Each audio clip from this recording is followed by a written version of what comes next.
Cara, vejo vocês. Em relação ao Bolsonaro, acho que está muito claro. Eu concordo plenamente com vocês. Tem uma coisa que eu vou divergir um pouquinho, o Henrique. Que, talvez eu vou divergir, não sei se. Que é o seguinte: teve um momento de uma pergunta que foi feita pela Patrícia Campos Melo, em que ela falou, jogou a bola pro Lula com um comentário do Ciro. E naquele momento, eu não sei se era a intenção dela, qual que era, se ela foi de inadvertida, né? Mas o fato é, ela deu uma cutucada, ela jogou um pouco de gasolina aí na questão Ciro-Lula. Por quê? Porque ela incentivou, né, o Ciro a fazer, enfim, jogou um contra o outro, basicamente, né? Porque ela perguntou, a questão de união da esquerda, tal, não sei o quê, não sei o quê. Aí o Lula, que é um cara que não deixa passar, né? Ele perdeu aquele traquejo político dele que ele tinha há 20 anos atrás, né? Então ele já falou assim: olha, eu quero muito fazer uma união, tal, não sei o que, não sei o que, mas Ciro, agora você não vá para Paris, hein? Não vá para Paris que nem da outra vez, porque eu não fui para Paris, né? Então, assim, jogou uma bola, a batata quente na mão do Ciro, que o Ciro não conseguiria sair sem atacar o Lula. Então, assim, não foi esperto. Se queria fazer uma coisa mais, mais panos quentes, falhou terrivelmente, né? Exato. E o Lula devolveu aquela assim: você não foi para Paris, você estava preso, meu filho. Entendeu? Assim. Ô, Ítalo, eu acho, na verdade, eu creio que a intenção dela fosse essa, de fazer um bate-bola ali. Não, é necessária a união da esquerda e aquela história toda, mas nós já vimos divergências. Na minha, e aliás, só um adendo, né? Olha os jornalistas, né? Vera Magalhães, Mônica Bergamo, Patrícia Campos Melo. Nossa, você vê, nenhum viés, tá, gente? Muito tranquilo. Tinha a japonesa lá, Thaís Aoyama também. Thaís Aoyama, Paulo Figueiredo até falou, né, que a última vez que tinha tido notícias dela no embate com ele lá, ela tinha desaparecido. Eu acho até que a intenção dela tenha sido essa, de levantar a bola e eles ali não bate-bola. Mas como você bem disse, o Lula se perdeu completamente. Da mesma forma que nós falamos aqui do Bolsonaro, vamos lá, independente do que a gente pense do Lula, o Lula, sim, ele já teve um traquejo muito grande, aquela história de saber levar um debate, conseguir conduzir um debate. Sim, não à toa o cara foi presidente, independente do que a gente pense. Mas o que nós vimos ontem foi realmente um arremedo do que o Lula já foi em um debate. Um arremedo. E para mim aquilo ali foi muito mais falta de percepção dele, que realmente talvez até quis fazer um gracejo ali, esperando que o Ciro Gomes levasse na brincadeira, mas o Ciro Gomes é aquela história, ele assumiu aí a postura de nos divertir, né? Da mesma forma que ele fala uma coisa ali, umas doideiras, ele resolve bater no Lula para depois afagar e depois no fim falar que é da paz, né? Então, para mim foi uma falha, uma falta de percepção muito mais do Lula. Gostei ali da Vânia. Realmente, o Lula mentia muito bem, agora ele mente mal. Foi muito mais uma falta de percepção dele que para mim, estragou a estratégia toda do que qualquer outra coisa, sabe? Creio que a intenção dela era essa, mas os agentes não facilitaram o jogo, né? Pois é. O senhor percebeu também nesse momento? O senhor chegou a ver esse momento em que a Patrícia Campos Melo levantou essa bola aí pro Lula, o Lula cortou na cara do Ciro Gomes. O senhor tá mudo, se você puder. Se você puder, o senhor tá mudo. Quando você está ao vivo, não é? Nós temos dois problemas. O Lula, que nós já estamos vendo que está sempre pendurado numa garrafinha de água que passarinho não bebe, né? E nós temos o Ciro, que é um tipo intempestivo. Ele não consegue se dominar.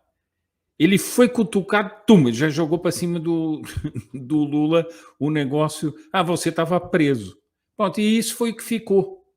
Por isso é que eu digo o seguinte, a questão do debate era uma coisa altamente arriscada.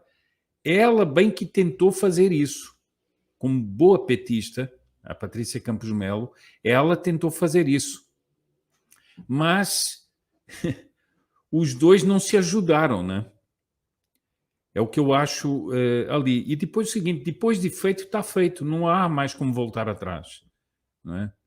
E isso me parece evidente. Eu, aliás, faço aqui uma observação seguinte.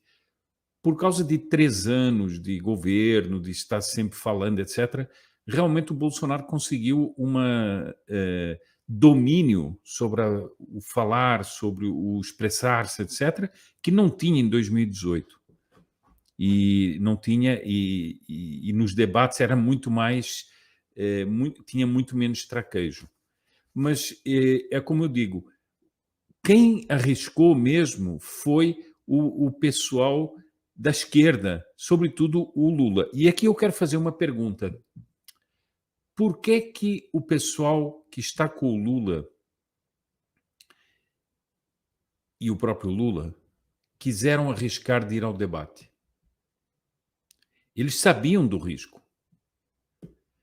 Mas se o Lula está disparadamente na frente, como dizem as pesquisas do Datafolha, né? Porque já há um monte de pesquisas dizendo o contrário do que o Bolsonaro está na frente, nas regiões-chave do Brasil, etc., e que, no total, também está na frente. Mas se o Datafolha é verdadeiro, por que o Lula foi arriscar de ir ao debate? Isso mostra que ele não está na frente. Eles sabem que não está na frente. E que ele precisava ir para tentar confrontar o Bolsonaro e tentar, com a ajuda da militância da jornalística, acuar o Bolsonaro. E isso não aconteceu. Porque o próprio Lula estava perdido. E estava perdido por diversas razões. E o Ciro, quando foi cutucado, já jogou contra. Ele que fala da pacificação do país, ele em 1 minuto você o provoca, ele já arrebenta com tudo. Todo mundo conhece que ele a psicologia dele é essa. Sempre foi assim. Né? Então, me parece, assim, comentando esse fato, me parece isso. Perfeito. Agora, me chama a atenção o seguinte, né? Já não é de hoje, na verdade, eu acho que ontem ficou muito evidente que o Ciro está empenhado, acho que a família Gomes inteira, está empenhada em formar uma esquerda paralela ao PT. Eu acho que, para mim ficou claro isso ontem, porque ele fez muitas críticas, e críticas assim destrutivas ao PT. Colocou em dúvida, né, colocou em xeque a questão do crescimento econômico, falou dos escândalos, reforçou a questão dos escândalos, ou seja, abordou questões, inclusive, que favoreceria, inclusive, o Bolsonaro, né, se você for ver assim numa questão da polarização, né? Você tem uma outra pessoa que não para Bolsonaro falando dos escândalos de corrupção do PT, falando do crescimento econômico pífio, falando de como eles entregaram o Brasil de maneira enfim, entregaram o Brasil quebrado, com inflação, em recessão, etc. Né? Falaram isso, ele falou isso de maneira muito contundente, inclusive. Né? A impressão que eu tenho é essa. Você concorda comigo, se você puder? Depois eu quero ouvir o Henrique também. Olha, eu concordo o seguinte, mas veja bem, nós estamos num dilema. Nós não, eles estão num dilema. Se o Ciro Gomes quisesse afirmar como uma alternativa à esquerda, ele tem que pegar o público da esquerda que está descontente com Lula e que não quer mais que também, digamos assim, ficou chocada com os roubos, ficou chocada com a corrupção, etc. Ou ele diz isso, ou ele não se demarca do Lula. E não se demarcando do Lula não é alternativa. Para ser alternativa, ele tem que fazer isso. Ora, para fazer isso, ele tem que deixar a aposta da esquerda no momento, e do establishment, que é o Lula, mal. Não sei se você viu que há um problema, isso é mais ou menos como jogo de xadrez, quando você está numa situação acuado, com peças que você perde aqui ou perde ali. Então, o Ciro tem que fazer isso. O Ciro tem que, além do mais, o Ciro tem contas a pagar com o Lula, né? Porque o Lula, quando estava no poder, o humilhou em várias circunstâncias. e o desprezou em várias circunstâncias. E isso tem a sua conta a pagar. Então, se o Ciro quer ser uma alternativa da esquerda, uma alternativa para governar o país, ele tem que se demarcar do Lula. E para demarcar do Lula tem que fazer isso. Não vejo como não fazer isso.